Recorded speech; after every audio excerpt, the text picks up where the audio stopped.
Սկանդալների, սենսացիաների արանքում պետք է ընդունել, որ աշխարհի ընթացիկ առաջնությունը տարբերվում է ամեն ինչով եւ իհարկե շքեղ խաղերով։ Դրանցից եղան նաեւ մեկ ութ եզրափակում, որոնց մասին կխոսենք այսօր, բայց մի քիչ այլ ֆորմատով։ Ես կփորձեմ մի փոքր ավելի լուրջ լինել։ Գլոբը նույնպես կխոսենք մեկ ութ եզրափակչի խաղերից, դրանց մասնակիցներից հաղթողներից եւ իհարկե քառորդ եզրափակչի զույգերից, որոնք կգնան դեպի եզրափակիչ։ Էնպես որ ես կարծում եմ, որ շատ հետաքրքիր է լինելու, հատկապես այն մարդկանց համար, ովքեր մտածում են, որ ես կարող եմ ավելի լուրջ լինել։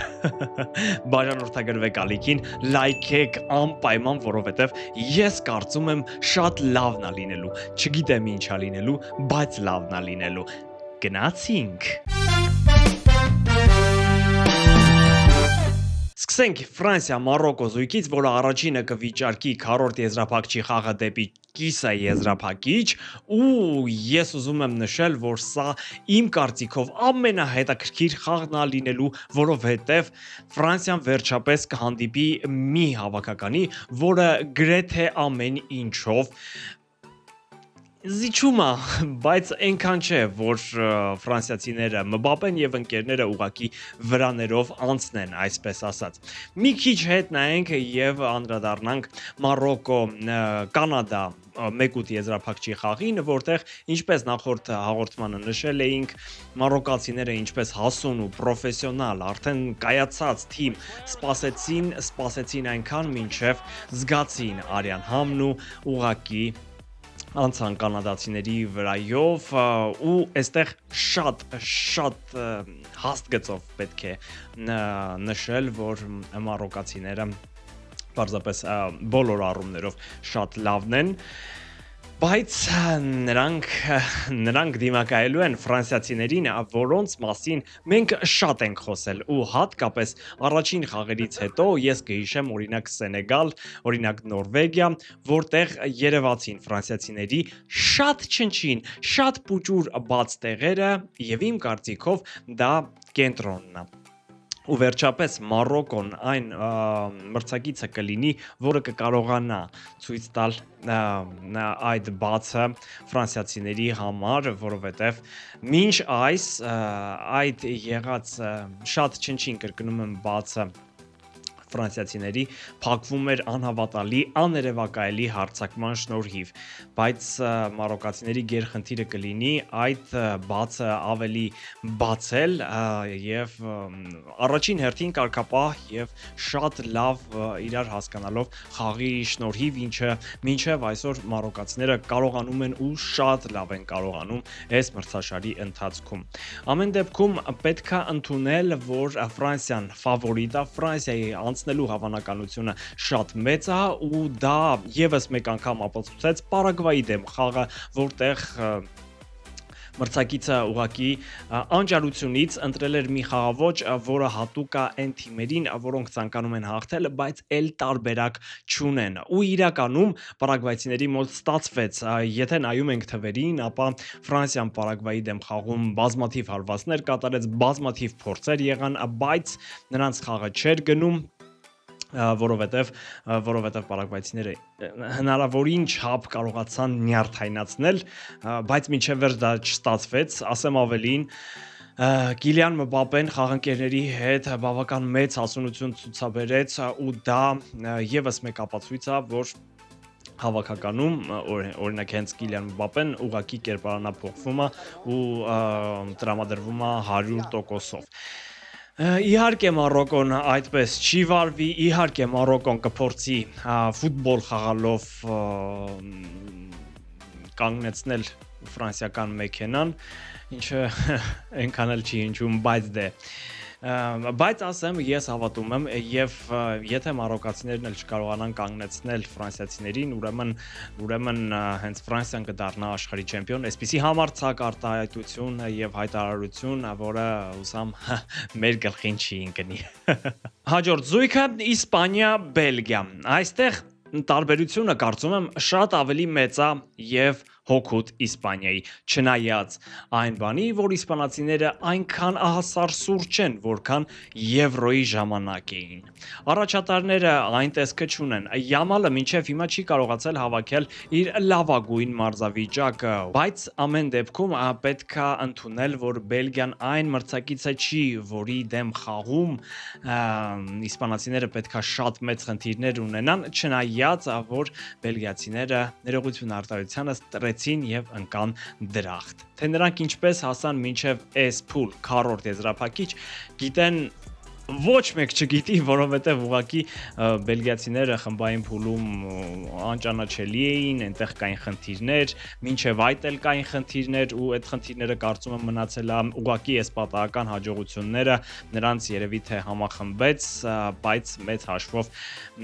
մեծ բան չկատարվեց։ Օրինակ կարելի է հիշել Սենեգալի դեմ խաղը, որտեղ աֆրիկյան թիմը ուղղակի ամբողջ խաղը տիրապետեց, հաղթում էր 2-0 հաշվով ու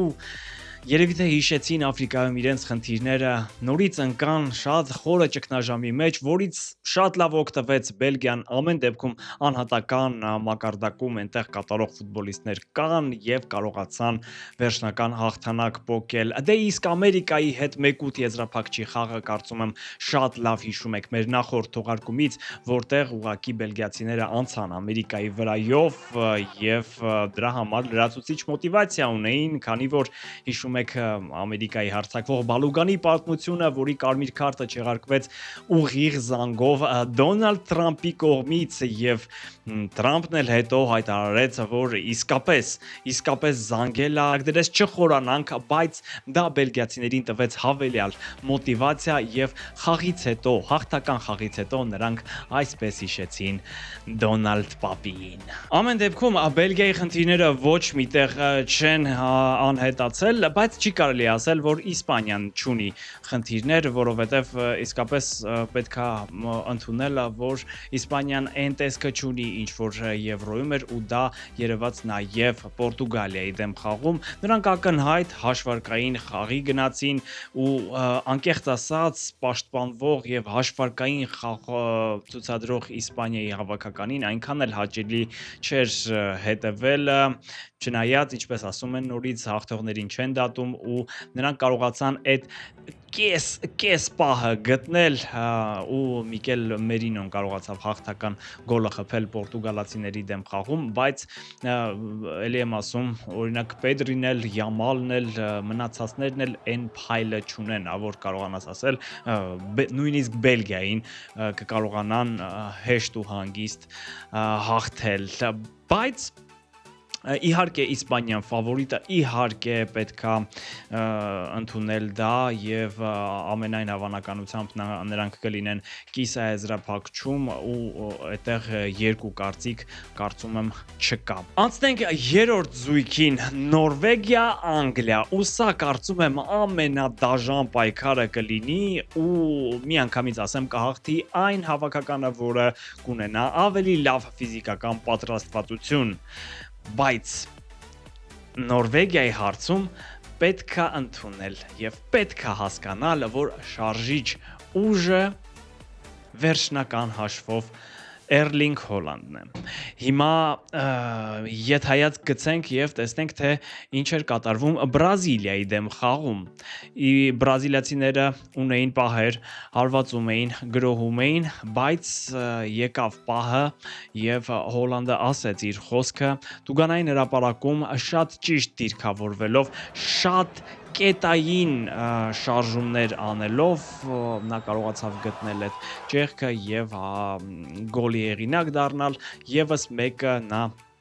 ունեցավ արդեն Տուգանային հրապարակից դուրս, որը կրկին փայլուն իրացրեց եւ իր հավաքականը արդյունքում գտնվեց քառորդ եզրափակչում, բայց այստեղ նրանք հանդիպեցին Անգլիային, որը Թոմաս Տուխելի գլխավորությամբ կարծես վերածվել է ակումբի եւ ինչ որտեղ միքսա դարձել հաճելի խաղը եւ հաշվարկը այս խաղերից կոնկրետ ինձ համար այդ տպավորությունն է ու կարծում եմ անգլիացի պաշտպանները կկարողանան Հոլանդին այնպես փակել, որ նա չկարողանա իր ողջ պոտենցիալը օգտագործել, չնայած իհարկե Նորվեգիայի առաջնային հաղթաթուղթը թիմային խաղը, նրանց երկրպագուները, այդ ընդհանուր մթնոլորտը, որը տիրում է այս հավաքականի շուրջը, նրանք անչափ թեթև են, անչափ հանգիստ ու քառորդ եզրափակչում խաղալն էլ արդեն իրենց համար պատմական արդյունք է։ Բայց եթե ընդհանուր առմամբ վերցնենք, իմ կարծիքով հավասար պայքար կընթանա, այստեղ անգլիացիների համար կարող է խնդիրներ լինել ֆիզիկական վերականգնողական հանգամանքը, որովհետև նրանք նախորդ խաղում եղել էին Մեքսիկայում, որտեղ 2200 մետր ծովիմակերտից բարձրության վրա խաղալուց հետո, պես հիշում եք, Վիագրայով լավ չենք շեղվում։ Ամեն դեպքում անգլիացիները այդ խնդիրները պետք է որ լուծած լինեն, որովհետև ունեն ժամանակակից բոլոր միջոցները, ինչպես նաև այլ հավաքականներ ու կարծում եմ խաղին նրանք կմոտենան հնարավորինս ամենաթարմ վիճակում ու այս խաղում ես հավանական եմ համարում, շատ հավանական եմ համարում 11 մետրանոց հարվածաշարը, որտեղ Անգլիան վերջապես կկարողանա իր մեջ այդ ուժը գտնել եւ հաղթել։ Տեսնենք ինչպես կստացվի Մեքսիկայի հետ, նրանք գերծանր խաղ անցկացրին համ էմոցիոնալ առումով, համ ֆիզիկական առումով, Նորվեգիան էլ պակասը չէր, ուղղակի այնտեղ նրանք կարողացան հարցերը լուծել հիմնական ժամանակում։ Այս փուլում, ինչպես ասում են, մանրուքներն անգամ ամենամանր մանրուքները շատ մեծ դեր են ունենում։ Եվ վերջում Արգենտինա, Շվեյցարիա։ Այս զույգում ես կարծում եմ, որ պետք է հաշվի առնել մի ուրիշ հանգամանք։ Այստեղ կհանդիպեն գեղեցիկ, ինչ որտեղ հաճելի ֆուտբոլ խաղացող Արգենտինային եւ Շվեյցարիան, որը եթե նայել եք Շվեյցարիա, Կոլումբիա խաղը, ապա այնտեղ նայելու բան մեծ հաշվով չկար։ Շատ տխուր խաղ էր եւ շվեյցարացիները կարողացան հաղթել 11 մետրանոցների շնորհիվ ու նրանց միակ ու գլխավոր հաղթաթուղթը դա թիմային հավորության դեպքում հակագրոհների փախնելը։ Մեծ հաշվով այսքանը կարող ենք առանձնացնել հատկապես Արգենտինայի հավաքականի դեմ խաղում, որտեղ արգենտինացիները իհարկե կխաղան առաջին համարով, իհարկե կփորձեն միանգամից լուծել հարցերը, ինչը չստացվեց Եգիպտոսի հավաքականի դեմ խաղում։ Ու եթե համեմատում ենք Եգիպտոսին եւ Շվեյցարիային, այս երկու թիմերը մեծ հաշվով շատ չեն տարբերվում բացի աշխարհագրական դիրքից։ Եգիպտացիները պարզապես փայլուն խաղ անցկացրին, դաս տվեցին արգենտինացիներին թիմային խաղի եւ կարգապահության ու նրանց հակագրոհները ուղղակի մահացու էին։ Ու եթե չլիներ Լեո Մեսսիի ֆենոմենը, Արգենտինայի հավաքականը արդեն վաղուց Արգենտինայում չգիտեմ ինչ կաներ։ Ամբողջ խաղը եգիպտացիները շատ կարգապահ ու շատ կտրուկ ու շատ վտանգավոր հակագրոհներով անցկացրին, հաղթում էին 2-0 հաշվով շատ արժանի, բայց Լեոնել Մեսսին կարծես ունի իր վրա ինչ-որ մի չրթիկ, ինչ-որ մի տեղ, որ երբ պետք է լինում, այն միացնում է։ Մինչև դա նա ամբողջ խաղի ընթացքում, հատկապես առաջին խաղակեսում, անընդհատ գնդակներ էր կորցնում, անցումներ չէր ստացվում, սխալ փոխանցումներ էին ու այդ ամենը նայելով ուզում էիր ասել շատ կատաղի պայքարում անցավ եւ հատկապես խաղադաշտից դուրս եգիպտացի մարզիչները ուղակի ցանկանում էին ճղել մի քանի հոգու, որովհետեւ նրանց կարծիքով 11 մետրանոց չէր նշանակվել նրանց օգտին, արդյունքում Արգենտինան գոլ խփեց, բայց իհարկե դա ինչ որտեղ մխիթարանք էր, որովհետև 2-0-ից հետո նրանք պարտվեցին ու պատկերացրեք ինչքան ցավալի է, Բայց միևնույնն է եգիպտացիներին իրենց հայրենիքում ընդունեցին որպես հերոսներ, որովհետև այդ հավաքականը հասավ արեց այն, ինչը շատ վաղուց կամ ընդհանրապես չէր հաջողվել։ Էնպես որ հալալա եգիպտացիներին, ինչպես նաև այլ հավաքականների, որոնք ուղակի աներևակայելի էին։ Նույնը կարելի ասել Կոլումբիայի մասին, որը նույնպես շատ լավ մրցաշար անցկացրեց, միայն 11 մետրանոցներով զիջեց Շվեյցարիա։ Այնպես որ այսքանն էինք պատրաստել ձեզ համար այս անգամ, շատ կուզեմ ձեր կարծիքները տեսնել, կարդալ մեկնաբանություններում, դրանք շատ հաճելի են, շատ ոգևորող ու մոտիվացնող են, որովհետև դա նշանակում է, որ մեր ասելիքը ինչ որ մեկին հետաքրքրում է, ու եթե հետաքրքրում է, դա դրա արձագանքի լավագույն ձևերից է մեկնաբանությունը, դա նաև կլինի լայքը, բաժանորդագրությունը, իդեպ շատ շատերը նայում են եւ բաժանորդագրված չեն, իհարկե դա ձեզ համար ոչ մի մեծ բան չի, բայց ամեն մի բաժանորդագրությունը YouTube-ի համար ազդակ է, որ այս մարդկանց կամ մարդուն եւ նայող կա, նրանց մասին հետաքրքրվող կա ու ըստ դրա արդեն YouTube դադյան առաջաբրթում այն ալիքները, որտեղ այդ ամեն ինչը կա։ Այնպես որ բաժանորդագրվեք, լայքեք, զանգակեք, որ բաց չթողնեք, որովհետև իդեպ ես ուզում եմ նշել, որ live stream-ի հետաքրքիր ձևաչափ եմ մտածել, հիմա չեմ ասի թե ինչ կլինի, բաժանորդագրվեք ալիքին, որ բաց չթողնեք, կարծում եմ շատ հետաքրքիր կլինի, նաև ձեզ համար, որովհետև այնտեղ ինքնակնդատությունը։ Լավ մնացեք, կհանդիպենք։